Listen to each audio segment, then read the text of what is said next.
लोकसभा निवडणूक 2024च्या हिंगोली लोकसभा मतदारसंघातील महायुतीचे अधिकृत उमेदवार बाबूराव कदम कोहळीकर यांचा आज मुख्यमंत्री एकनाथ शिंदे यांच्या उपस्थितीत उमेदवारी अर्ज दाखल करण्यात आला।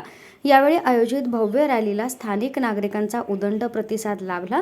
यावेळी महायुतीचे सर्व प्रमुख पदाधिकारी आणि कार्यकर्ते मोठ्या संख्येने उपस्थित होते। कोहळीकर हे सर्वसामान्य शेतकरी कुटुंबातील असून वंदनीय हिंदू हृदय सम्राट बाळासाहेब ठाकरे यांच्या विचारांनुसार चालून आपण यंदा त्यांना उमेदवारी दिली आहे। कारण राजा का बेटा राजा नहीं बनेगा वही राजा बनेगा जो काम करेगा असं आपल्या शिवसेनेचं सूत्र असून त्यानुसार त्यांच्यावर विश्वास दाखवला असल्याचं यावेळी शिंदेंनी सांगितलं। यावेळी जाहीर सभेत महायुतीचे उमेदवार बाबूराव कदम कोहळीकर यांना विक्रमी मताधिक्याने विजयी करण्याचं आवाहन स्थानिक मतदारांना केलं।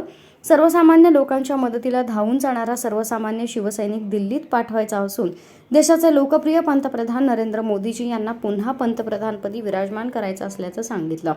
एकीकडे कोणताही विकासाचा अजेंडा नसलेली दिशाहीन काँग्रेस उभाठा आणि राष्ट्रवादी शरदचंद्र पवार गट यांची महाविकास आघाडी आणि दुसरीकडे देशाला विकसित भारत बनवण्याचं स्वप्न उराशी बाळगून काम करणारे पंतप्रधान नरेंद्र मोदीजी यांच्यातील हा सामना असून हिंगोली आणि वाशिम यवतमाळ या दोन्ही मतदारसंघातून महायुतीचे उमेदवार मोठ्या मताधिक्याने निवडून आणून मोदीजींचे हात बळकट करायचे आहेत असा निर्धार यावेळी व्यक्त केला।